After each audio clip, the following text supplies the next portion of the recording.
గుణమయి, దైవీ, మాయ,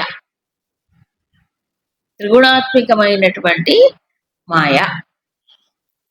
ఏషా, ఏషా అంటే ఇక్కడ ఎదురుగా ఉన్నట్టే చెప్తున్నాడు. ఈ త్రిగుణాత్మికమైన మాయ అని ఇలా చెప్తున్నాడు. ఎందుకు అలా చెప్తున్నాడు ఇలా చూపించి? ఈ ప్రపంచం అంతా అదే త్రిగుణములతో కూడుకున్న మాయతోనే ఇవన్నీ వచ్చాయి. సాత్వికం కావచ్చు, రాజసం కావచ్చు, తామసికం కావచ్చు, ఎదురుగా కనిపించేదంతా అదే.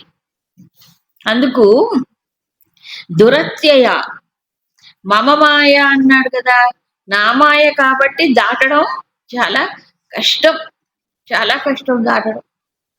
అందుకే కృష్ణుడే చెప్తున్నాడు, కృష్ణుడే చెప్తున్నాడు కష్టము కాబట్టి. అంటే ఎందుకు కష్టం అంటున్నాడు? ఎవరు? నీవు దాటలేవు నీ సొంతగా, నీ కేవలం విల్ పవర్తో. చాలా మంది ఇక్కడే దెబ్బతింటారు. నా ప్రయత్నంతో, విల్ పవర్తో నేను ఇంకా అంటుంటాను. విల్ పవర్ ఏమి పనికిరాదు అక్కడ. అసలు విల్లుకు కూడా పవర్ ఆయనే. అవునా కాదా? నీకు ఏదైతే విల్ విల్ అంటున్నావు సంకల్పం, దానికి వెనక ఉండే శక్తి ఆయనే. నీకు పవర్ ఎక్కడుంది? సరే, అందుకని మాం ఏవ ఏ ప్రపద్యంతి, ఎవరైతే నన్నే శరణాగతి పొందుతారో, ఏషాం మాయా తరంతి, ఏతాం మాయా తరంతి. ఇంకొక దాన్ని పట్టుకుంటే సాధ్యము కాదు. కరెక్టే కదా. ఇప్పుడు నా చేతిలో కర్ర ఉందండి, నేను కొట్టాలని వచ్చాను అనుకోండి, అప్పుడు కర్రను చెయ్యి పట్టుకుంటే అయిపోలే? ఏం చేస్తుంది? కర్ర కర్ర కదలుగా చేయి పట్టుకుంటే. అంతే, ఈ మాయ మోహంలో పడేస్తుంది మనిషిని. మాయ ముప్పు తిప్పలు పెడుతుంది. కాబట్టి ఏం చేయాలి? ఎవరి అధీనంలో ఈ మాయ ఉందో ఆయన పట్టుకుంటే ఏం చేయదు మాయ. అదే చెప్పాడు. అవునా? సింపుల్ ఫ్యాక్ట్ అది, ఒప్పుకోవాలి. కాబట్టి మాయని దాటలేవు నువ్వు నీ శక్తి చేత. అది నా చేతిలో, నా అధీనంలో ఉన్న మాయ కదా. అందుకని ఏం చేయాలి? ఆయన చేతిలో ఉంది కాబట్టి ఆయన పాదాలను పట్టుకుంటే, ఆయన శరణాగతి పొందితే దాటవచ్చు. అప్పుడు చూడండి, ఉపాయం చెప్పాడు. తర్వాత దాంట్లో ఉండే సీరియస్నెస్ ఏది? మాయ మహామహా వాళ్ళనే ఏం చేస్తుంది? మోహగ్రస్తుల్ని చేస్తుంది. గొప్ప గొప్ప ఋషుల్నే, ఈ దేవతలు కూడా. ఎంతమంది భాగవత కథ అవన్నీ చూస్తే ఎన్నో మనకు కనిపిస్తాయి. బ్రహ్మాది దేవతలు కూడా మాయా మోహితులైన వారే, ఋషులు కూడాను కొన్ని కొన్ని సందర్భాలు. అందుకని భగవంతుడు ఏం చెప్తున్నాడంటే, ఎవరినో పట్టుకుంటే నువ్వు మాయను దాటలేవు. మరి ఏం చేయాలి? ఇప్పుడు నన్నే శరణాగతి పొందు. అప్పుడు భగవంతుడు తన శక్తిని కాబట్టి విత్డ్రా చేసుకుంటాడు. ఓ మాయా కొంచెం పక్కకు పో అంటాడు. ఆయన తీయాల్సిందే తెర, తాను తొలగించుకోలేడు. ఆయన ఆజ్ఞాపిస్తే పక్కకు పోతుంది. ఆయన ఇలా అంటే మాయ వచ్చి కప్పేస్తుంది. ఆయన కనుసన్నల్లో పనిచేస్తుంది మాయ. కాబట్టి ఏం చేయాలి? ఆయన్నే శరణాగతి పొందాలి, అంతే. వేరొక మార్గం లేదు, వేరొక మార్గం లేదు. కానీ అందరూ ఆయన శరణాగతి పొందరు కాబట్టి మాయలోనే ఉండిపోతారు. అందుకని ఆసురీంభావమాశ్రితా, ఆశ్రీ గుణాలంటే ఏమీ లేదు, రజోగుణ ప్రేరితమైన కామక్రోధ లోభ మోహ మదమాత్సర్యాలే. రాక్షసులు పెద్ద పెద్ద చిత్రీకరణ చేస్తారు, అలా రూపాలు ఏమి ఉండక్కర్లే. ఆ పెద్ద అదే సినిమాలో చూపించిన రూపాలు అక్కర్లే, గుణాలు అవి. కాబట్టి వాళ్ళు ఏమవుతున్నారు? మూఢాహ దుష్కృతిన నరాధమ. అజ్ఞానంలో బాగా మూఢత్వం వచ్చేసి వివేకం పనిచేయక ఏమవుతుంది? దుష్కృతిన, అనేకమైన మరి దుష్కర్మలు చేస్తూ ఏమవుతుంది? నరాధమాహ, ఇంకా నరుల్లో. అందుకే చెప్తున్నాడు ఇక్కడ, అసురులు అంటే రావణాసురుడు అట్లాంటి వాళ్లే కాదు, నరాధమ. నరులలో ఎవరికైతే ఈ ఆసురీ గుణ ప్రేరణలు ఉంటాయో వాడు ఏమవుతున్నాడు? అసురుడు అవుతున్నాడు. నరుల్లోనే అధమాతి అధములు. కాబట్టి అసురుడు అంటే వాడు ఎలాగో గుణాన్ని బట్టి ఆసురి ఆమ్, ఈ ఉపాధులు వస్తాయి తప్ప మరొకటి కాదు. ఉమ్. సరే అప్పుడు ఏమవుతున్నారు? మాయయ అపహృత జ్ఞాన. ఈ మాయ ఏం చేస్తుంది? కప్పివేస్తుంది. ఏం కప్పేస్తుంది? వాళ్ళల్లో ఉండే జ్ఞానం. అంటే ఏంటి? జ్ఞానం ప్రతి వాడిలో ఉంది జ్ఞానం, కానీ గుణాలు ఏం చేస్తున్నాయి? కప్పివేస్తుంది. దుర్యోధనుడికి తెలియదంటే తెలుసు, తాను తప్పు చేస్తున్నట్టు తెలుసు. ఉమ్. ఏమంటాడు? ధర్మం ఏదో అధర్మం ఏదో తెలియని వాడు కాదు, తెలుసు. తెలిసే ఏం చేస్తాడు? ఏంటో నా మనసు ధర్మం అని తెలిసినా అటు పోవట్లేదు, ఇది అధర్మం అని తెలిసినా ఇక్కడి నుంచి రావట్లేదు. అందుకే ఏమైంది? కప్పేస్తుంది అనమాట. అప్పుడు ఇక దాంట్లో కొట్టుకుపోతారు. చాలా మందికి ఈ ప్రపంచంలో ఎవరో కొద్ది మంది మరీ మూఢులు తప్ప తెలిసే తప్పులు చేస్తారు. తెలిసే ఓ పక్కన వాళ్ళకి చెప్తూనే ఉంటుంది బుద్ధి, కానీ ఈ గుణాలు ఉన్నాయి చూసారా, అవి కప్పివేస్తాయి జ్ఞానాన్ని. అందుకని గుణాల ప్రేరణ వచ్చినప్పుడు ఎంత జ్ఞానం ఈ బుద్ధిలో ఎంత ఉన్నా బుద్ధి కూడా కప్పివేయబడి, బుద్ధే కప్పేస్తుంది. అందుకే విమూఢాహ అపహృత జ్ఞానాహ. జ్ఞానం అక్కడ ఉపయోగపడదు, కొట్టుకుపోతుంది. అందుకని రెండు రకాలు ఉంటారు కదా ఎవరో. అందుకే పుణ్యాత్ములు అన్నాడు. సుకృతి నహంలో ఇందాక అంటే పుణ్యాత్ములు మాత్రమే నా వైపు తిరుగుతారు. కాస్త కూస్త పుణ్యం లేకపోతే భగవంతుడి వైపు తిరగరు వాళ్ళు. అందుకే చెప్పాడు. సరే, ఇప్పుడు ఎలాగ పుణ్యాత్ములైన వాళ్ళు సుకృతులు భగవంతుడి వైపు మళ్ళుతారు అంటే వాళ్ళ వాళ్ళ యొక్క కోరికను బట్టి, వాళ్ళ యొక్క అవసరాన్ని బట్టి, వాళ్ళ దృష్టిని బట్టి భగవంతుడిని వాళ్ళు భజిస్తారు. చతుర్విధాహ, 4 రకాలు. కష్టాల్లో భగవంతుడిని ఆశ్రయించేవారు. ఇప్పుడు గజేంద్ర మోక్షం కథ మనకు బాగా తెలుసు. అప్పటిదాకా ఎట్లా ఉన్నాడు గజేంద్రుడు? అలాంటి వాడు ఎవడు ఆ గజేంద్ర మోక్షం కథలో వర్ణీకరిస్తాడు. నేను దానం చేస్తే ఆ దానం, నీరు వదులుతారు కదండి దానం చేసేటప్పుడు, ఎన్నెన్ని దానాలు చేశాడంటే ఆ నీరు ప్రవహించి కాలువలు అయిపోయి అడవులు పెరిగిపోయాయి. అలా ఇంత గొప్ప మహారాజుగా నేను ఇలా సంచరించి ఇప్పుడు నా గతి ఏమిటి అనుకుంటూ బాధపడుతుంది. మరి అంత అహంకారంతో అంత రాజసంతో ఉన్నవాడు ఏమైంది? మొసలితో ముందు ఏం భగవంతుడిని ఏం పిలవలే, ఎన్ని సంవత్సరాలు పోరాడే, ఎన్ని పోరాడి పోరాడి పోరాడి ఇంకెప్పుడు చివరికి శరణాగతి పొందాడు? ఎప్పుడు? జీరో. నేను హీరో అనుకున్నప్పుడు రాదు, జీరో అయినప్పుడే వస్తుంది. ఏమన్నాడు అప్పుడు? ఎప్పుడు? ప్రాణములు ఠావులు తప్పే లా ఒక్కింతయు లేదు. కాబట్టి బలం అంతా పోయి ప్రాణములు కూడా పోయే పరిస్థితిలో వచ్చినప్పుడే చూసారా. మరి ఆయన ఏం అసురుడు కాదు కదా. మరేమిటి ఆసురి గుణం? రజస్సు. అది తొందరగా తలకాయ వంచనియ్యదు. బాగా దెబ్బ తగిలితే అప్పుడు వాడు ఏడుస్తాడు కూర్చొని కదా.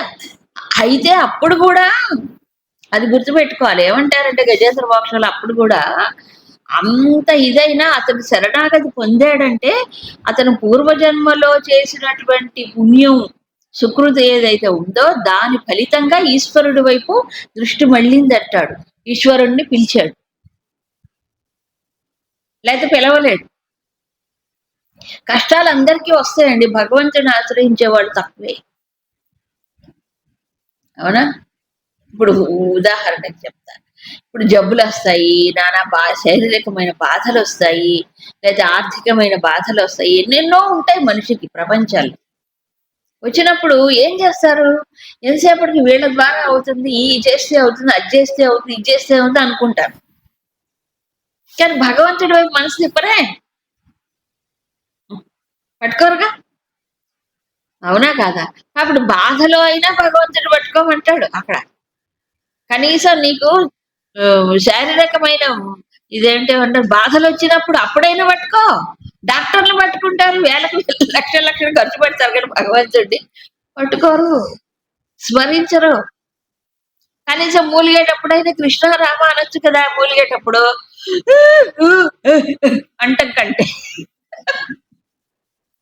కదా, అలా మూలిగే కంటే రామా కృష్ణ గోవిందా అట్లయినా అనొచ్చు కదా.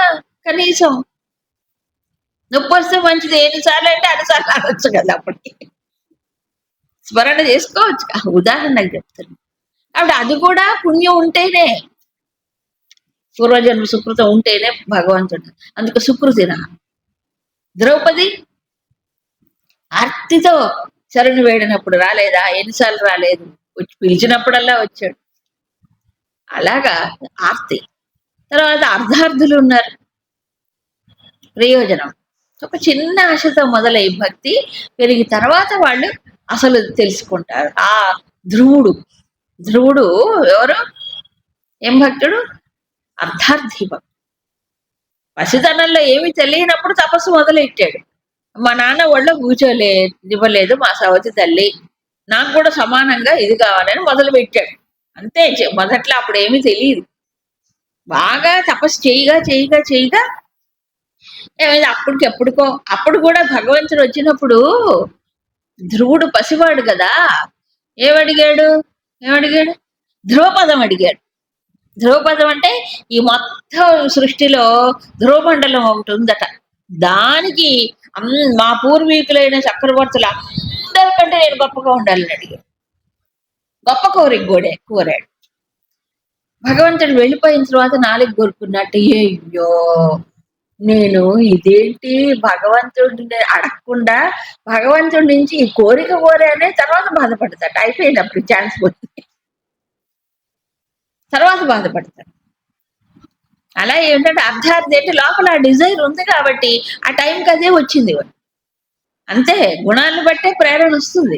ఎదురుగా భగవంతుడు వచ్చిన మోక్షం కావాలని అడిగేవాళ్ళు ఎంతమంది? ఎవరు అడగరు. ఇస్తానన్న పుచ్చుకోరు. ఇవ్వటానికి సిద్ధంగానే ఉంటాడు, పుచ్చుకోరు, అడగలేరు, రాదు.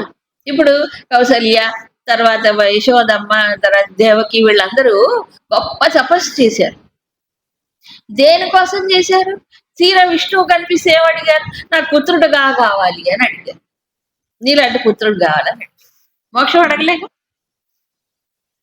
కాబట్టి పుత్రుడే వచ్చాడు. అవునా? అలాగా అర్ధార్థి భక్తులు. వీళ్ళు భక్తులే, గొప్పవాళ్లే. పాండవులు వీళ్ళు భక్తులే, కాదనడానికి లేదు.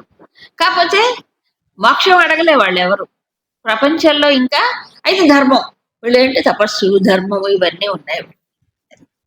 తర్వాత జిజ్ఞాసు. ఈయనెవరు? ధ్రువుడు మొదలైన వాడు. ధ్రువుడు కాదు, ఉద్ధవుడికే కదా ఆయన భగవద్గీత చెప్పాడు. ఉద్ధవ గీత అని ఒకటి ఉంది. అర్జునుడేం జిజ్ఞాసు కాదండి, ఉద్ధవుడు జిజ్ఞాసు. కృష్ణుడిని అడిగాడు, ఎలాగూ ఏమిటి, నువ్వు వెళ్ళిపోయిన తర్వాత ఏమిటి, అందుకని ఉద్ధవ గీత వచ్చింది. ఇలా జ్ఞాని అంటే ఎప్పుడు భగవంతుడి నుంచి వాళ్ళకి దృష్టి మళ్ళదు. ఎందుకంటే ఆ పరిపక్వతలో వాళ్ళు ఇక దేన్ని అడగరు, దేనిని కోరరు, కేవలం భగవంతుడే తెలిసిన వాడు కాబట్టి ఆ తత్వ నిష్ఠలో ఉంటారు చెప్పారు. ఇక్కడ గురుదేవులు ఒక మాట చెప్తారు. ఆర్తి అనేది మానవుడికి 2 స్థాయిల్లో ఉంటుంది. ఒకటి, ప్రాపంచిక విషయాలలో కష్టాలు బాధలు వచ్చినప్పుడు ఆర్తితో పిలుస్తారు, శరణాగతి పొందుతారు. ఇంకొక రకమైన ఆర్తి ఉంటుంది. ఇదేం ఆర్తి అంటే ప్రపంచ విషయాలకు సంబంధించిన ఆర్తి కాదు ఇక్కడ చెప్పి. అన్ని బాగానే ఉన్నాయి కానీ లోపల ఏదో ఒక వెలితి, ఇంకేదో పొందాలి, ఏదో సాధించాలి అని మనిషి లోపల వచ్చేటువంటి ఆర్తి. ఇది ఏమిటి అంటే ఇది సామాన్యమైనటువంటి లౌకికమైన ఆర్తి కాదు. అంటే ఫుల్ఫిల్మెంట్ కోసం, పరిపూర్ణత కోసము పరమాత్మని శరణాగతి పొందటం. అది కూడా ఒక ఆర్తి. అది అందరికీ రాదు. రాదు. అన్ని బానే ఉన్నా గౌతమ బుద్ధుడు వెళ్ళిపోయాడు కదా! వెళ్ళాడా? తర్వాత ముందు సిద్ధార్థుడే. అన్నీ అందుబాటులో ఉన్నాయి. ఏ కష్టాలు లేవు ఆయనకి. అన్ని సుఖంగా ఉన్నాయి. సమస్త రాజభోగాలు సిద్ధంగా ఉన్నాయి. కానీ 3 దృశ్యాలు చూడగానే ఆయనకి వైరాగ్యం వచ్చి వివేక దృష్టితో వెళ్ళిపోయాడు. ఇవి కాదు అనుకో. అది పొందాలి లేకపోతే విడిచిపెట్టి ఎవడండి వెళ్ళగలిగే చెప్పండి. దాని మీద ఎంత ఆర్తి ఉంటే వెళ్తారు, అన్ని సంవత్సరాలు కూర్చుంటారు. అవునా కాదా? అలా వెళ్ళగలిగారంటే ఏమిటి? లోపల నుంచి రావాలి ఆర్తి. భగవంతుణ్ణి పొందాలి అనేటువంటిది అందుకే అన్నారు బహూనాం జన్మనాం, ఎన్నో జన్మల యొక్క సాధన ఫలితం భగవంతుణ్ణి పొందాలి అనేటువంటి ఒక ముముక్షుత్వం. ముముక్షుత్వం అంటే అదే. అది ఇప్పుడు వస్తుంది, అప్పటిదాకా రాదు. భగవంతుడిని పొందాలనుకోరు కదా, భగవంతుడి నుంచి ఏదో పొందాలి. ఇదంతా ఎవరు ఆర్తులు, జిజ్ఞాస, మామూలు ఆర్తి. ఇది అలాంటిది కాదు. భగవంతుడి నుంచి పొందటము కాదు, భగవంతుడు పొందాలి. ఇది కూడా ఒక ఆర్తి. ఇది హయ్యర్ లెవెల్.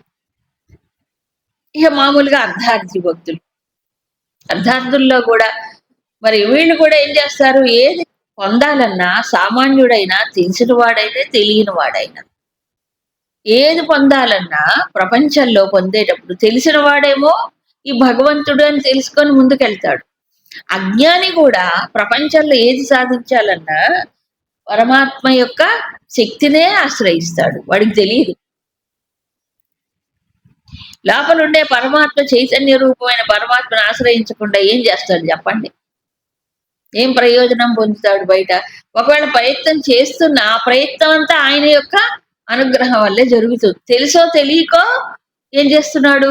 అజ్ఞాన్ని ఆశ్రయిస్తాడు భౌతిక ప్రయోజనం కోసం. తెలిసిన వాడు, కాస్త కూస్తో వివేకం ఉన్నవాడు, పూర్వజన్మ సుకృతం ఉంటే ఓ భగవంతుడే కదా, అన్ని ఆయనే కదా ఇచ్చేవాడు, అన్ని ఆయనలో ఉన్నాయని నడిపేవాడు కదా అని ఆయన్ని ఆశ్రయిస్తాడు. అర్ధార్థి. తర్వాత ఆర్తి గురించి చెప్పుకున్నాం. ఇక జ్ఞాని భక్తుడు చివరివాడు. ఈ చివరివాడు ఏం కోరుకుంటాడు? కోరికే లేదు, ఏమీ కోరుకోడు. మరేమిటి? నీలో నేను లీనం అవ్వాలి, నీకంటే వేరుగా నేను ఉండకూడదు. నీవు నేనను భేద బుద్ధి వాపి మాలో నిలుపుమాని జ్ఞాన సిద్ధి రామ రామ. ఇది కోపం.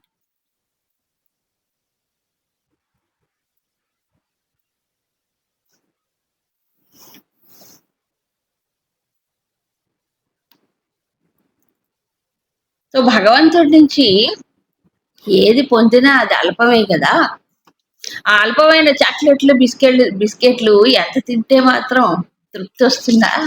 రాదు.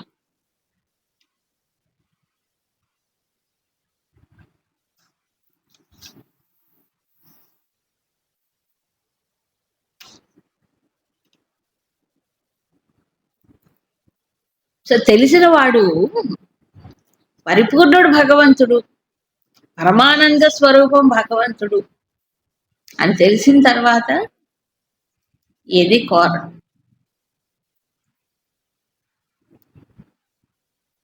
శ్రీరామకృష్ణుడి జీవితాన్ని చూస్తే ఆయన నిరంతరము దేవి స్మరణలోనే తప్ప వేరే దృష్టి ఉండేది కాదు. ఎప్పుడైనా పొరపాటున ఏదో ఒక చిన్న విషయంలో ఒక దృష్టి కాస్త పక్కకు పోతే విలవిల ఏడ్చేవాటాయి. ఎవరు? శ్రీరామకృష్ణ. ఎందుకు ఏడవాలి? ఈ అల్పమైన విషయం కోసము నా మనసు అటు ఆకర్షించబడింది ఏమిటి, అమ్మ నుంచి నా మనసు దూరం అయిపోయిందే అని ఏడ్చేవాడు. అది రావాలి ముందు, ఆ వ్యాకులత రావాలి. మనం మర్చిపోవటమే అలవాటు అయినప్పుడు, స్మరణే లేనప్పుడు ఇది ఏడుపు ఎందుకు వస్తుంది? రాదు.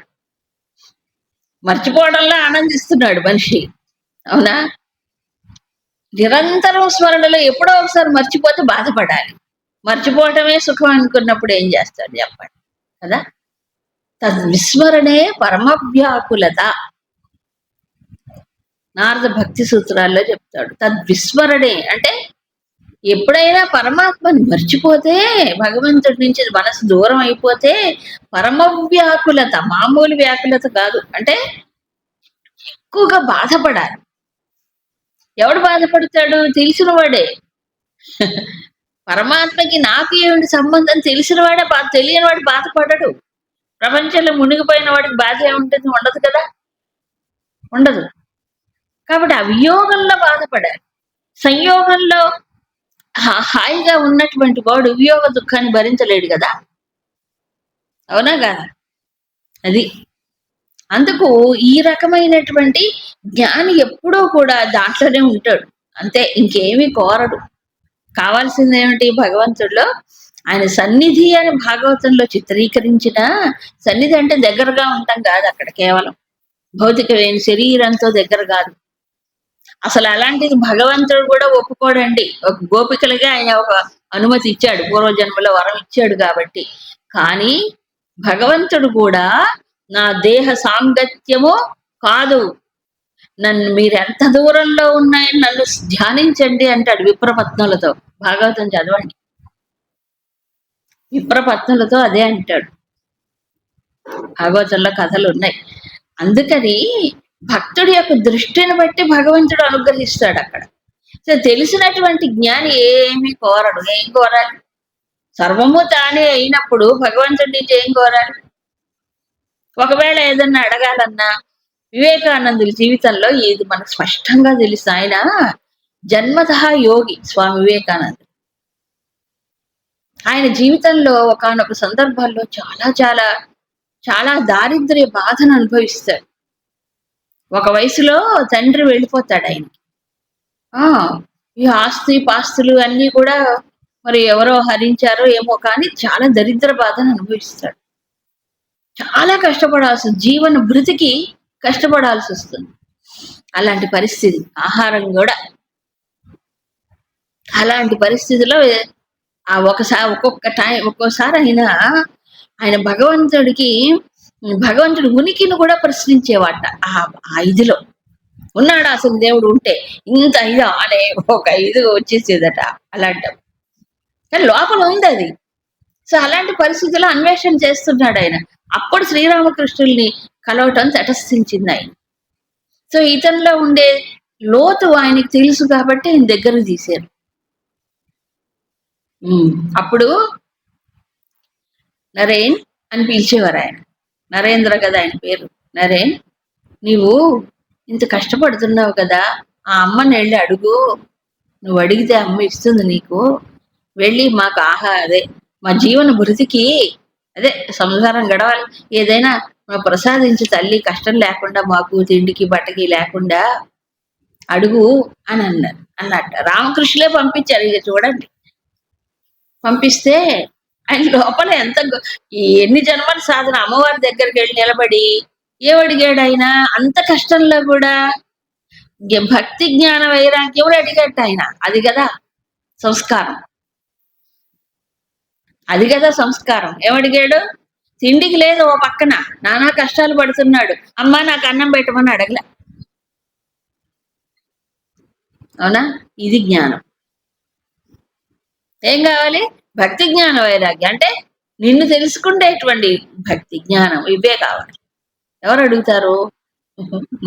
మనం పూజల్లో చదువుతాం, ఓ పక్కన భక్తి జ్ఞాన వైరాగ్యాలు, ఒక ధనకనక వస్తువా, రెండు మిక్స్. అదే ఊరికే ఏదో చదివేసడమే జరుగుతుంది అక్కడ. భక్తి జ్ఞాన వైరాగ్యాలు కోరేవాడు నిజంగా కావాలనుకుంటే ఇవన్నీ ఎందుకు అడగటం? సామాన్యుడు అర్ధార్థి భక్తుడు అడగకుండా ఉండలేడు, తెలిసిన వాడు ఏం అడగడే. అందుకని ఈ జ్ఞాని భక్తుడు ఇంకేం అడగడు. అది ఆ హృదయం ఎప్పుడూ ఆయన యొక్క సన్నిధిని, ఆయనలోనే ఉండాలని తప్పిస్తుంది తప్ప ఇంక వియోగాన్ని భరించరు వీళ్ళు. జ్ఞాని భక్తులు వియోగం అనేది వాళ్ళకి బాధ, సంయోగంలోనే ఆనందం. ఇదే కదా రాధాభక్తి. రాధని అందుకే అందరికంటే గొప్ప భక్తురాలుగా చెప్తారు అక్కడ. బ్రహ్మవైవర్త పురాణంలో వస్తుంది కదా. అది అంటే ఆ విషయంలో రాధ అంటే ఎవరంటే ధారలాగా, ధారావాహికం అంటారే, ధారలాగా ఆమె చిత్తవృత్తులు ఎప్పుడు కృష్ణుడి పైనే ఉంటాయట నిరంతరం. శివుడికి అభిషేకం చేస్తుంటే ఏ రకంగా నిరంతరం నీళ్లు పడేటట్టు చేస్తామో ధారాపాత్రలో, ఈ రాధ యొక్క హృదయము నిరంతరం కృష్ణుడి వైపునే. అందుకని ఆ విడదీయరాని జంటగా చెప్తారు రాధాకృష్ణ. ఆ భక్తి అలాంటిది. ఈ మామూలు వాడు సినిమాలో చూపించింది పిచ్చి పిచ్చి భక్తులు కాదు. శుద్ధమైనటువంటి భక్తియే రాధ. సరే, ఇప్పుడు ఈ నలుగురు భక్తుల్లో ఎవరు గొప్పవారు అంటే ఎవరు? జ్ఞాని గొప్పవాడు. ఎందుకని ఏకభక్తి విశిష్యతే, ఆయన భక్తిలో చలనము లేదు. భగవద్గీతలో ఒక పవర్ఫుల్ వర్డ్ వాడతాడు తర్వాత రాబోయే అధ్యాయాలలో. వ్యభిచారిణీ భక్తి, అవ్యభిచారిణీ భక్తి. చాలా పవర్ఫుల్ వర్డ్ అది. వ్యభిచారం అంటే తెలుసు కదా, నీచమైన కర్మ. అవ్యభిచారిణి అంటే మనస్సు భగవంతుని విడిచిపెట్టి ఇంకో దాన్ని ఆశ్రయిస్తే వ్యభిచారం. ఎందుకు? అనంత సుఖమైన పరమాత్మని నీ లోపలే ఉండి నీ సర్వస్వాన్ని లోపల నడుపుతూ ఉంటే ఆయన్ని వదిలిపెట్టి నీ సుఖం కోసం అల్పమైన దాన్ని ఆశ్రయించడమా? అందుకని దాన్ని అలా కాకుండా నిరంతరం భగవంతుడినే స్మరణలో ఉన్నప్పుడు, ఆయన్నే ఆశ్రయించినప్పుడు అది అవ్యభిచారిణి భక్తి. చూడండి తర్వాత అధ్యాయంలో చాలా పవర్ఫుల్ వర్డ్ అది. కాబట్టి ఈయన నిత్యయుక్తుడై ఉంటాడు. ఈయన ఇంద్రియములు గాని మనస్సు గాని ఎప్పుడూ అల్ప విషయాల వైపు వెళ్ళి ఆయన భగవంతుడిని ఆశ్రయించాడు దానికోసం. కానీ ఇప్పుడు గోపికలు గాని ప్రహ్లాదుడు గాని అలాంటి వాళ్ళందరూ ఏకభక్తి. కాబట్టి హృదయంతో భగవంతుడిని పూర్తిగా భగవంతుడి హృదయంలో నింపుకున్నాడు. అయితే భగవత్ ప్రేమ అంటారు. ఈ ప్రేమను అర్థం చేసుకోవడం కష్టం. ఈ లౌకిక ప్రేమలు మామూలే. ఆ ప్రేమే కాదు, లౌకికం అంత మోహమే. అంత మోహమే, ప్రేమ కానే కాదు. ఎందుకు? బాహ్యమైన పొరలు పట్టుకున్నప్పుడు శుద్ధమైన ప్రేమ ఎట్లా ఉంటుంది చెప్పండి? అవునా కాదా? శరీరాన్ని పట్టుకుంటాడు, మనసును పట్టుకుంటాడు, బుద్ధిని పట్టుకుంటాడు. ఇవేగా, ఇవన్నీ పైన, ఇవన్నీ జడమే. అది జడమే. అది ఈ ప్రేమ కాదు. అందుకు శంకరులు చెప్పింది అక్కడ భక్తి అన్నప్పుడు ఆయన స్వస్వరూప అనుసంధానమేవ భక్తి అంటాడు. ఏది సారం ఏమిటి మనిషిలో? అదే. మరి భగవంతుడిలో ఏది పట్టుకోవాలి నీవు? ఈ నామరూపాలన్నీ ఊరికాయ తెర వేసుకొని వచ్చాడు ఈ ప్రపంచంలోకి, అంతే. అంతే కదా, ఒక ఉపాధి తీసుకొని వచ్చాడు మనుషుల కోసం. కాబట్టి అసలు సారాన్ని పట్టుకోవాలి. ఇది ఏకభక్తి. కాబట్టి ఏకభక్తి అంటే ఏంటి? ఇక్కడ చెదరదు. ఎన్ని పరీక్షలు వచ్చినా, ఎన్ని కష్టాలు వచ్చినా, ఎన్ని సమస్యలు వచ్చినా ఇంక దేన్ని కోరడు, అడగడు. తర్వాత ఒకటి, భగవంతుడిని ఇంత ప్రేమిస్తుంటే భగవంతుడు కూడా వాడిని ఆ రకంగా చూస్తాడా? ఎందుకంటే ప్రపంచంలో మనం చూస్తుంటే వన్ వే ట్రాఫిక్లు ఉంటాయి. తెలుసా వన్ వే ట్రాఫిక్ అంటే? రోడ్లో కొన్ని రోడ్స్ పెద్ద పెద్ద సిటీస్ లో ఎక్కువ ట్రాఫిక్ కంట్రోల్ చేయడానికి ఏం చేస్తారు? వన్ వే ట్రాఫిక్ పెడతారు. ఒక పక్కనే ట్రాఫిక్, రెండో పక్కన వెళ్ళడానికి లేదు. ఈ ప్రేమలు కూడా ప్రపంచంలో కొన్ని వన్ వే ట్రాఫిక్లు ఉంటాయి. వన్ వే ట్రాఫిక్లు అంటే వీళ్ళే వాళ్ళని చేస్తుంటారు. ప్రేమ కాదు, మోహం. అవతల వాడికి తెలియదు పాపం, వీడు పెంచుకుంటుంటాడు లోపల. అవతల వాళ్ళకి తెలియదు, కానీ వాడు రెస్పాండ్ కాడు. రిసిప్రికేషన్ అంటూ ఉండదు, పెద్ద డిసప్పాయింట్. కాబట్టి భగవంతుడు అలాంటి వాడా? ఈ భక్తుడే ఎప్పుడు భగవంతుడిని ప్రేమించి భగవంతుడిని ఇష్టపడి శరణాగతి పొందితే ఆయన ఏమన్నా కొంచెమన్నా స్పందిస్తాడా? అంటే ఇక్కడ చెప్తున్నారు, మామూలు మానవుల కోసం చెప్తున్నాడు. ఏమని? అలాంటి జ్ఞాని ఎవరు?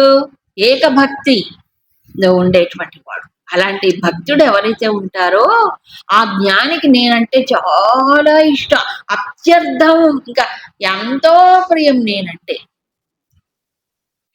అప్పుడు నీకు స్వామి నాకు కూడా ఆ జ్ఞానంటే అంతే ప్రియం.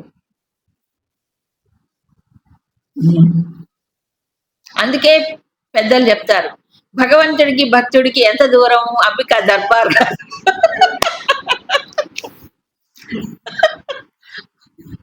అది అడ్వర్టైజ్మెంట్.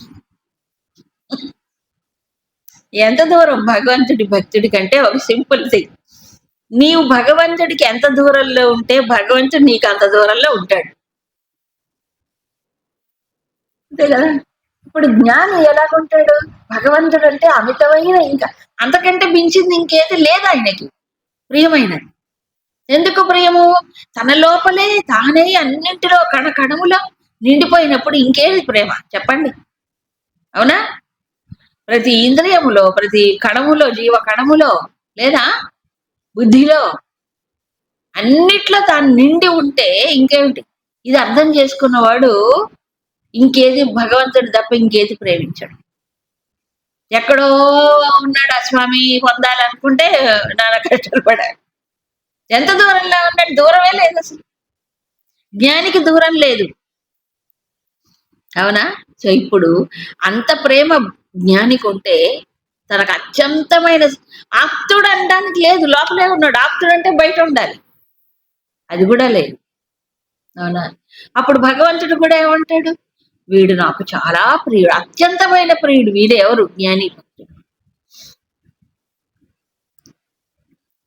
సామాన్య మానవుడే స్పందిస్తాడు ఎమోషన్స్ కి. అవునా. అది పాజిటివ్ కావచ్చు, నెగిటివ్ కావచ్చు. ఒక మనిషిలో అంటే భౌతికమైనతో పోల్చి చెప్పాలి, చెప్తే గాని ఇది అర్థమై చావదు.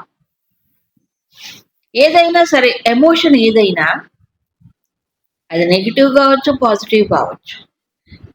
కామక్రోధ లోభ మోహాలు కావచ్చు, లేక మంచి భావాలు సద్భావము కావచ్చు. ఒకటిలో ఏదైనా ఒక స్ట్రాంగ్ ఫీలింగ్ ఉందనుకోండి, స్ట్రాంగ్ అంటే బాగా బలమైనటువంటి బలీయమైన ఒక ఎమోషన్ ఉంది, ఎవరు ఇంకో వ్యక్తి అనలో ఉందనుకోండి, ఇన్ఫ్లుయెన్స్ ఎలా ఉంటుందంటే ప్రపంచంలో అలాంటి వాడి దగ్గరకు వచ్చినా చాలు వీడిలో అలాంటివి వస్తాయట, ప్రకంపనలు. అందుకే చాలా డేంజర్ అండి, ఎవరితో కూడా అంత మాత్రంగానే ఉండాలి, ఎవరిని పూసుకొని ఉండకూడదు.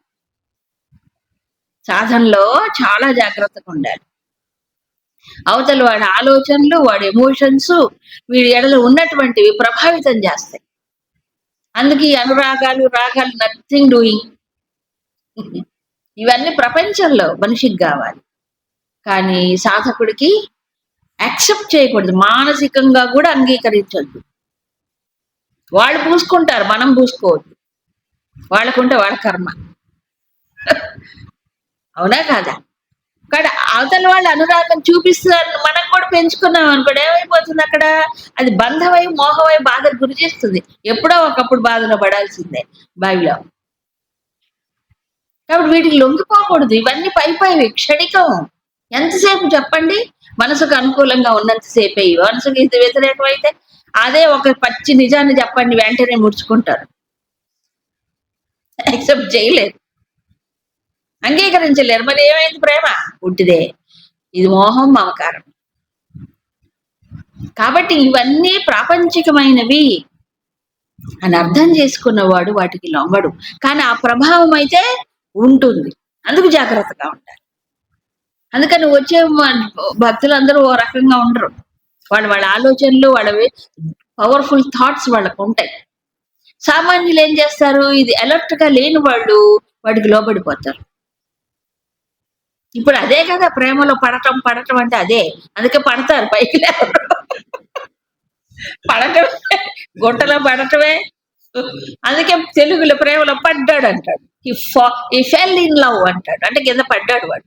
ఆ పడేదాదా భగవత్ ప్రేమలో పడకూడదు.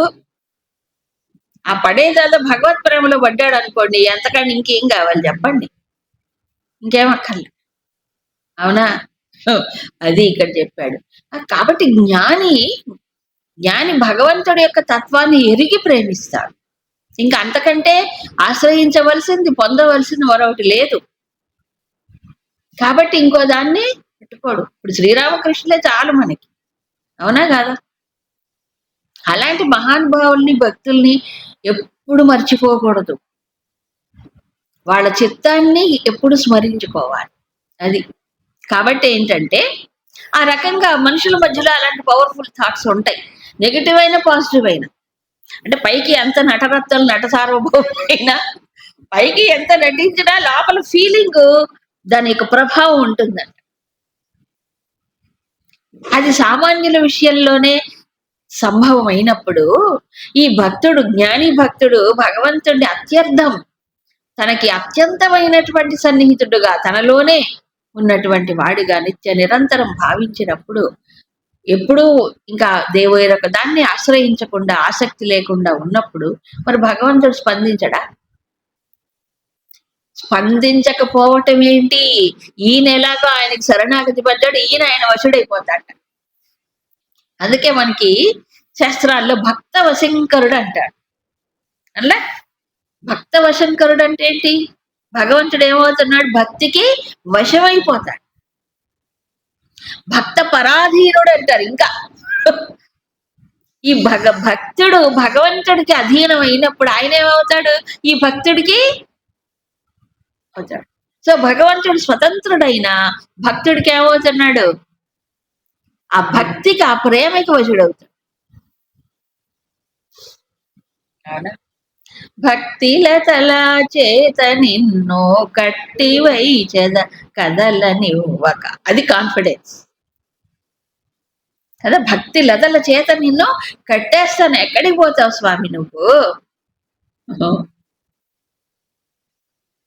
సూరదాస్ ఆయన భక్తుడు. సూరదాస్ అనేవారు ఒక భక్తుడు. ఆయన అంధుడు అంట, గుడ్డివాడు. అయితే ఆయనకి ఏదో పూర్వజన్మ, ఈ కళ్ళు ఏం పనిచేస్తాయి? హృదయం కదా. కృష్ణ భక్తుడు ఆయన. కృష్ణుడు అంటే చాలా ప్రేమ. ఒక్కడే ఒకసారి ఎక్కడికో పోవాల్సి వస్తుంది, ఏదో యాత్రకో ఎక్కడికో, ఒక్కడే వెళ్ళిపోయేవాడే. ఏదో మార్గంలో కాస్త ఏదో ఆటంకం వచ్చింది. అయితే మరి ఎప్పుడు ఆయనకి స్మరిస్తాడు? వీడు దాటలేడు, ఇదేదో దారి బాలేదు. అప్పుడు బాలుడు రూపంలో వచ్చి చేయి పట్టుకొని తీసుకెళ్ళాడు. తీసుకెళ్తే అప్పుడు ఈయనకి ఎవరో పిల్లవాడు చేయబట్టుకున్నాడు కాదు, ఆయనకి లోపల ఏమో ఒక తెలియని మధురమైన అనుభూతి కలుగుతున్నాడు. ఆ రూపంలో వచ్చి పట్టుకున్నాడుగా. తర్వాత ఏమయ్యాడు? దాటిన తర్వాత మాయమైపోయాడు.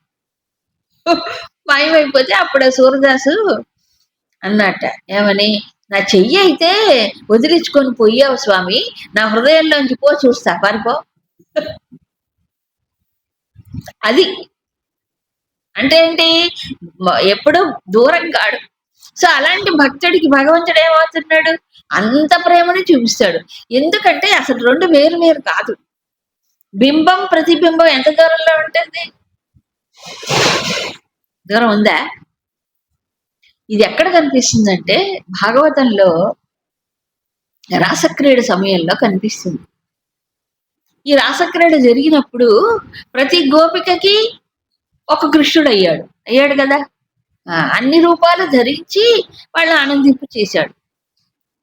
అప్పుడు చాలా మంది ఈ విషయంలో నానా ప్రశ్నలు వేస్తారు, సందేహాలు వెలుగుచ్చుతూ ఉంటారు. ఇది ఎట్లా సాధ్యం? ఆయన మరి తప్పు కదా ఇలా చేయటం అంటారు. అక్కడ క్లియర్ గా భాగవతంలో చెప్పాడు, బింబము ప్రతిబింబముతో ఆడుకున్నట్లుగా ఆడుకున్నట్టు. ఏమిటి? బింబం ప్రతిబింబం. ఈ గోపికల హృదయంలో ఎవరున్నారు ఇప్పుడు? కృష్ణుడే ఉన్నాడు. ఆ కృష్ణుడే ఒక రూపాన్ని దాల్చి బయటకు వచ్చాడు, అంతే. ఇప్పుడు హృదయంలో ఉంది కృష్ణుడే, బయట ఉన్నవాడు కృష్ణుడే. ఇప్పుడు అద్వైతం, ద్వైతం.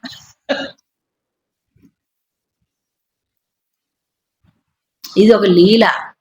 ఆ లీలను అర్థం చేసుకోవాలి. అందులో చాలా క్లియర్ గా చెప్పాడు, బాలుడు ప్రతిబింబంతో ఆడుకున్నట్లుగా ఆయన క్రీడ చేశాడు, అంతే. సో ఇప్పుడు జ్ఞాని ఎలాగుంటాడు? భక్తుడే ఆయన జ్ఞాని భక్తుడిలో భగవంతుడు ఎప్పుడు దూరం కాడు, ఎప్పుడు దూరం కాడు. అప్పుడు ఏమవుతుంది?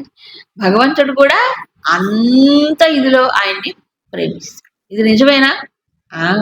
ఒక ఆవు ఆవేం చేస్తుంది దూడ పైన ఎంత ప్రేమ ఉంటుందిగా చిన్నతనంలో. అప్పుడు ఆవేం చేస్తుంది ఆ దూడ ఎటుపోతే ఆవు ఎటుపోతుంది. అవునా కాదా?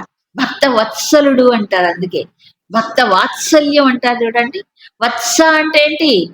ఆవు దూడ. పార్థో వత్స సుధీర్ భోక్త ఆవు దూడ. ఆ దూడ వెనక ఆవు ఎంతో ప్రేమతో వెళ్ళిపోతుందట. ఆ దూడ ఎటుపోతుందో అని. అలా భగవంతుడు భక్త వత్సలుడు అంటారు. అంటే ఈ భక్తుడు వెంట భగవంతుడు వెళ్ళిపోతాడు. ఎందుకు వెళ్ళిపోతాడు? ఎందుకు వెళ్ళిపోతాడంటే ఆ ప్రేమ అట్లాంటిది. తల్లి పసిపిల్లవాడు ఉన్నాడు. అప్పుడప్పుడే పాకుతున్నాడు, డేకుతున్నాడు, ఆ నడకలు నేర్చుకుంటున్నాడు. తల్లి ఏం చేస్తుంది?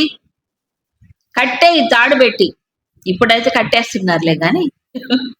ఏం చేస్తుంది? వదిలేస్తుంది. వదిలేస్తే వాడు పోతూ ఉంటాడు. అటు పోయి చూస్తుంటే ఉంటే ఒక కంట ఎప్పుడు కనిపెడుతూనే ఉంటుంది. కనిపెట్టి ఏం చేస్తుంది అప్పుడు? వెనక పోయి మళ్ళీ తెచ్చుకుంటుంది. అలాగా భగవంతుడు. అలా ఈ ఈ జ్ఞాని భక్తుడికి భగవంతుడికి అలా ఉంటుంది. ఇంకోదాన్ని ఆశ్రయించు. మన గురుదేవుల గురించి ఒక ఒక ఎక్కడో నేను చదివాను. ఆ! ఆయన మామూలుగా ఎక్కడ బయట కనిపించదు. ఆ జ్ఞాని భక్తుడు.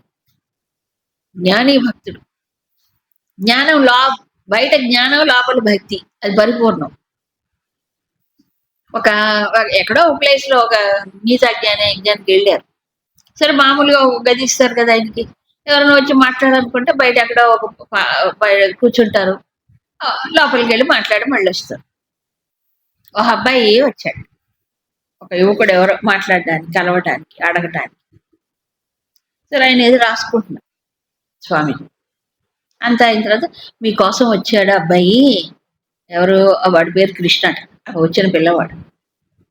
కృష్ణ పలానా ఊరి నుంచి వచ్చాడు మిమ్మల్ని కలవాలట. పని అయిపోయిన తర్వాత స్వామిజీ కృష్ణ కృష్ణ కమింగ్ కమింగ్ అని పిలిచారు. వాడు వచ్చాడు పరిగెత్తుకుంటూ వచ్చి మాట ఏం ప్రశ్న అడిగాడంట ఆ పిల్లవాడు. భగవంతుణ్ణి ఎంత స్మరించినా ఎంత పిలిచినా ఆయన తొందరగా మనకి రెస్పాండ్ కాడు కదా స్వామి, ఎట్లా రెస్పాండ్ అవుతాడా అని అడిగేట. అది అలాంటి ప్రశ్న ఇది. అవుతాడు. నువ్వు పిలిచేదాన్ని బట్టి అవుతాడు. అంటే అబ్బాయికి అర్థం కాలే. ఈ కృష్ణ కృష్ణ అని 2 సార్లు పిలిచారు కదా!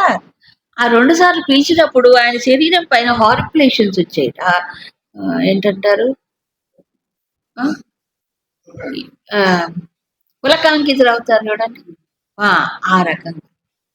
రోమహర్షణం అంటారు సంస్కృతంలో. పులకింత.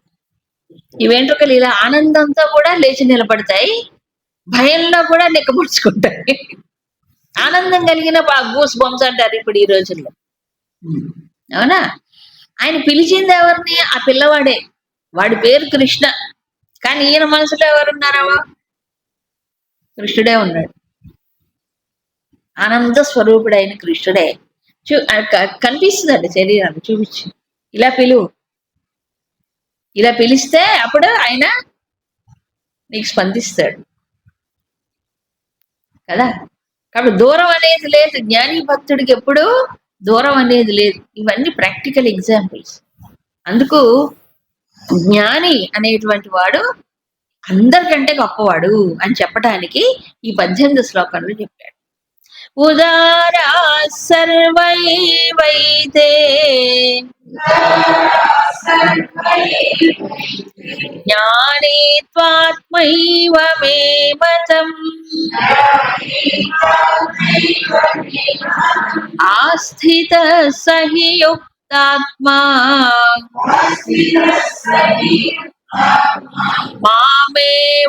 మామేవానుత్తమాం గతిం బహూనాం జన్మనామంతే జ్ఞానవాన్ మాం ప్రపద్యతే వాసుదేవ సర్వమితి సమహాత్మాసు దుర్లభః.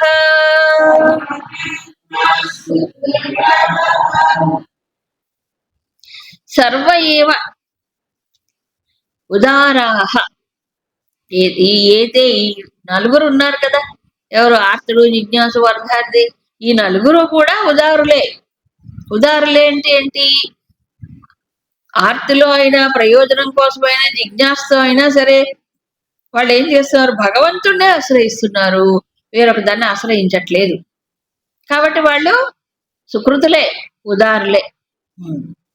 తర్వాత తు కానీ జ్ఞాని ఉన్నాడే, ఆయనకు స్పెషల్ నీతి ఉంది. ఏంటి? ఎందుకని? ఆత్మయేవ. ఈ జ్ఞాని ఎవరు? నేనే.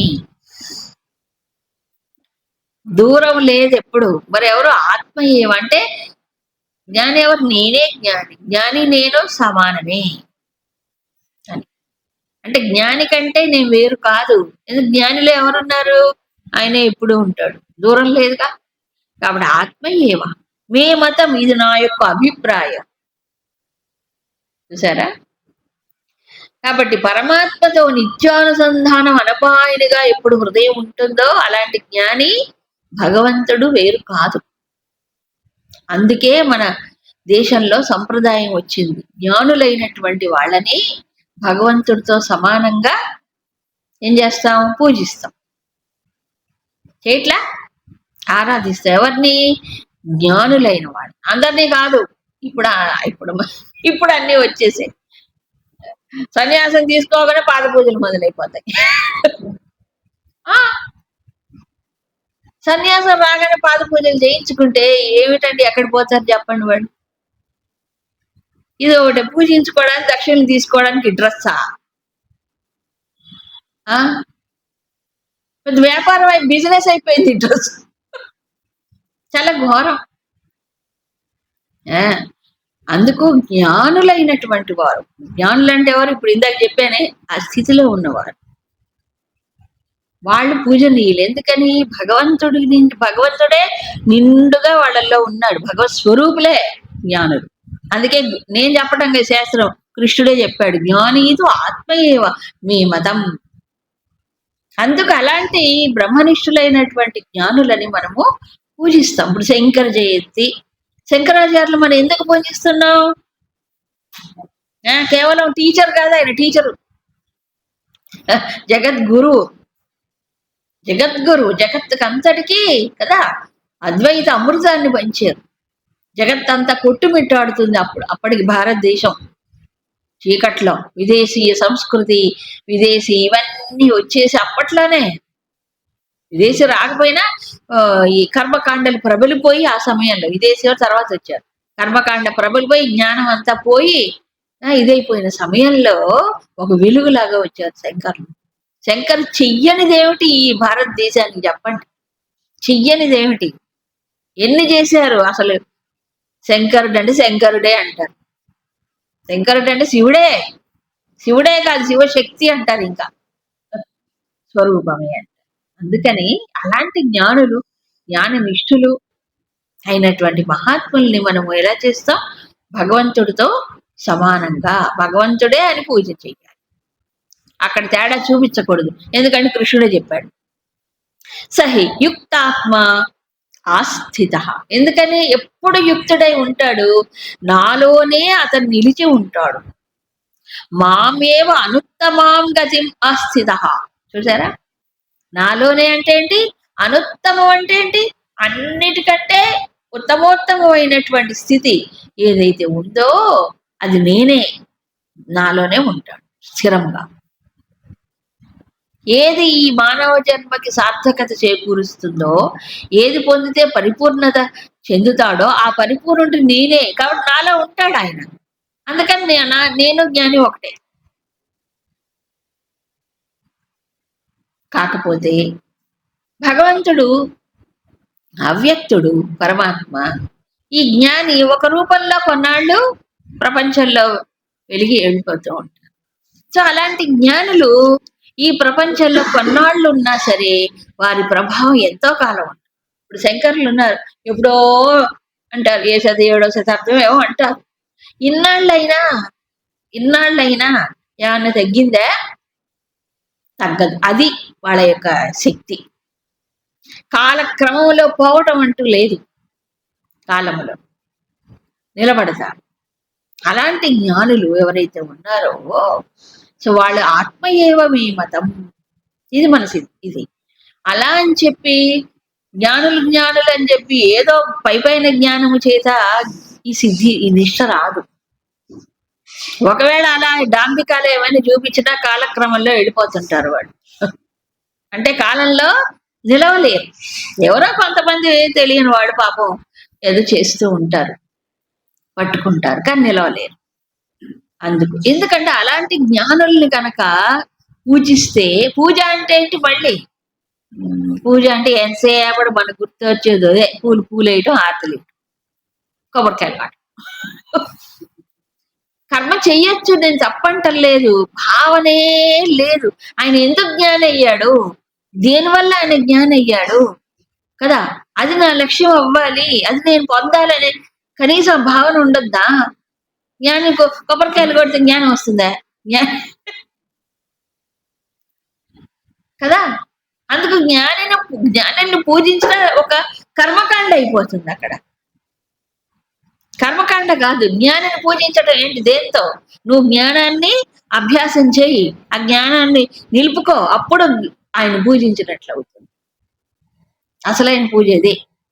గురువులు ఏం కోరుకుంటారు? సద్గురువులు చెప్పండి, వాళ్ళు ఏ జ్ఞానం ఇచ్చారో ఆ జ్ఞానాన్ని నిలుపుకొని హృదయంలో ఆ బాటలో నిరంతరం వెళితే చాలు, అదే వాళ్ళకి కావాల్సింది, ఏమక్కర్లేదు. అవునా? అదే ఇవ్వవలసిన గురుదక్షిణ. అది జ్ఞానీతో ఆత్మ ఏవ మే మతం. జ్ఞాని నేను ఒకటే అన్నాడు. అయితే ఇలాంటి నిష్ఠ ఎవరు, ఇది ఎప్పటికి వస్తుంది? బహూనాం జన్మనాం అంతే. ఇంతకు ముందుగా చెప్పాడు ఈ విషయాన్ని.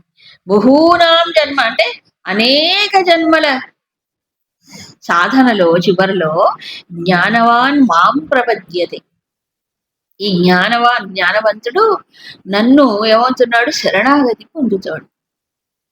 ఇక అంతకంటే వేరొక పరమమైన గతి లేదు అని తెలిసి, అందుకే జ్ఞానియే శరణాగతి పొందుతాడు. గుర్తుపెట్టుకోండి, జ్ఞానం లేనివాడుకి శరణాగతి రాదు.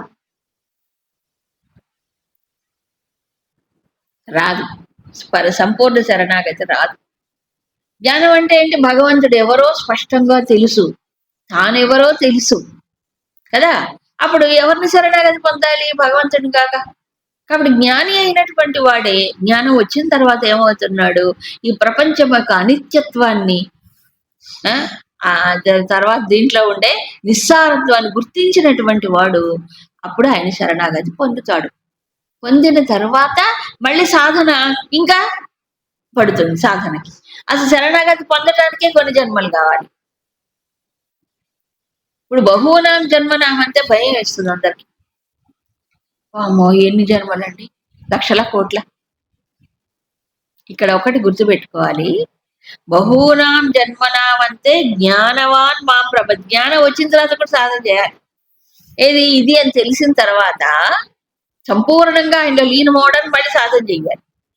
మరి ఇదంతా ఏమిటి? ఇప్పుడు జంతు జన్మలు, పశుపక్షాదు జన్మలు ఎన్నో అయిపోయి మానవ జన్మకు వచ్చిన తర్వాత, ఆ మానవ జన్మలో కూడా ఈ ధర్మనిష్ట కలిగి, ఇటువైపు కలిగి, జిజ్ఞాస కలిగి, శాస్త్రాన్ని అధ్యయనం చేయడం మొదలు పెట్టిన తర్వాత కూడా, అవునా, వివేకం విచక్షణ డెవలప్ అయిన తర్వాత కూడా, అప్పుడు బాగా తెలిసిన తర్వాత శరణాగతి పొందుతారు. అప్పటిదాకా శరణాగతి రాదు. ఈ లోపల ఏమిటి? ఇవన్నీ ఒక్కొక్క మెట్టు ప్రిపరేషన్. ఏం ప్రిపరేషను? వినాలి, చదవాలి, తెలుసుకోవాలి కదా. ఇదంతా ప్రయత్నమే. తెలుసుకున్న తర్వాత ఏం చేయాలి? దాన్ని ఆచరణలో నిలుపుకొని అందుకోవాలని ఉండాలి కదా. ఈ ప్రయత్నం చివరి దశలో వస్తుంది. అయితే ఇవన్నీ పూర్వజన్మల్లో ముగిసినటువంటి వారికి విహంగ మార్గంలో వెళ్ళిపోతారు. రమణ భగవాన్ లాగా ఇవన్నీ అయిపోయినాయి. ఎప్పుడైపోయినాయో, ఎన్ని జన్మలు, అనేక జన్మ సంసిద్ధి అన్నాడు కదా. అప్పుడు ఏమవుతుంది? ఆయనకి వెంటనే వెళ్ళిపోతారు సూటిగా. కొద్ది ప్రయత్నం చేస్తాడు. కాబట్టి ఇది ఏదో ఒక జన్మలో ఏదో పొందడం అనేది కాదు సుమా. అలాంటి జన్మ స మహాత్మా సుదుర్లభ. అంటే అలాంటి మహాత్ముడు దొరకటం కష్టం అసలు ఈ భూలోకంలో. అలాంటి వాడు ఎవరో ఒక 100 కోటికి ఉంటారు. వాసుదేవ సర్వమిది. ఇంతకేమిటి ఆ జ్ఞానిలో ఉండే విశిష్టత? సర్వం వాసుదేవం మయం, విష్ణుమయం, రామమయం, కృష్ణమయం, ఆత్మమయం, బ్రహ్మమయం అనేటువంటి జ్ఞాన దృష్టిలో ఉండేటువంటి మహాత్ముడు ఈ ప్రపంచంలో దుర్లభం. అందుకే శంకర్లు చెప్పారు, మనుష్యత్వం ముముక్షుత్వం మహాపురుష సంశ్రయ. అలాంటి మహాపురుషులు ఈ భూమి పైన ఉంటే ఆ టైంలో మనం ఉండటం, వాళ్ళని సమీపించటం, వాళ్ళ శరణాగతి పొందటం ఎంత సుకృతమో అది మర్చిపోకూడదు. ఏం పొందాలి వాళ్ళ దగ్గర అది గుర్తుపెట్టుకోవాలి. అంతే తప్ప చెప్పాను కదా, స్వామీజీ నన్ను ఇట్టన్నారు, స్వామీజీ నాకు పండు ఇచ్చారు, స్వామీజీ నాకు కాయిన్ ఇచ్చారు, ఇవే తెచ్చుకుంటుంటారు. అసలేమి ఇచ్చాడు ఆయన? అసలేమి ఇచ్చారు జ్ఞానాన్ని? అది పొందాల్సిందే. మళ్ళీ చాక్లెట్లు బిస్కెట్లే. అందుకే అన్నారు, ఎదురుగా జ్ఞానం ఉన్నా మన జ్ఞానం పొందొద్దా? పక్కన గంగాజలం ఉన్నా, గంగ నీరు ప్రవహిస్తున్నా మరి అటువైపు వెళ్ళొద్దా దృష్టి? ఎంత తీసుకుంటాడు గంగాజలం? ఎంత కావాలి? కొంచెమైనా చాలు తీసుకోవాలి జ్ఞానం ఆ మహాత్ముల దగ్గర. అది